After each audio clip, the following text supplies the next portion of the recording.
J'ai déjà subi 2 opérations de chirurgie bariatrique. J'ai 41 ans, je m'appelle Stéphanie et j'ai déjà subi 2 opérations. Donc pour commencer, j'ai fait ma première opération en 2013 car ça faisait plusieurs années que je cumulais les kilos, je n'arrivais pas à maigrir à cause des régimes qui faisaient yo-yo. Donc tu étais tellement restreint que tu n'arrêtes pas de craquer, etc. Parce que tout le monde dit que la chirurgie bariatrique, c'est la facilité et je peux te confirmer que ce n'est pas la facilité. Je vous explique tout. Et pour cela, je t'invite à t'abonner sur ma chaîne YouTube et suivre tout mon parcours de chirurgie bariatrique. Donc, première partie, je t'explique pourquoi j'en suis arrivée là. En 2013, le 22 janvier 2013, j'ai donc fait ma première chirurgie. Oui, j'avais cumulé en fait plein de kilos suite aux grossesses, les régimes yo-yo, beaucoup de stress. Je suis une personne qui est très anxieuse et en fait j'ai donc cumulé énormément de kilos. Je fais 1m71 et je faisais 109 kilos. Mais à savoir que dans ma famille, il y a une hérédité qui est le diabète de type 2. Donc c'était devenu une comorbidité qui pouvait faire à ce que ça passe au niveau de l'opération, car il fallait que je perde du poids et psychologiquement je n'étais vraiment pas bien. Je ne pouvais plus me supporter de me voir dans un corps qui était énorme pour moi et donc j'ai donc fait le parcours de chirurgie qui est normalement de 6 mois, mais à l'époque, comme j'étais dans une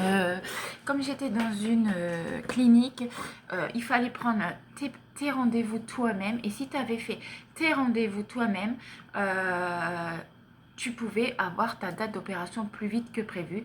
Donc, j'ai fait des pieds et des mains. J'ai réussi à récolter tous mes rendez-vous, c'est-à-dire le cœur, l'œsophage. Enfin, en fait, on passe vraiment le check-up.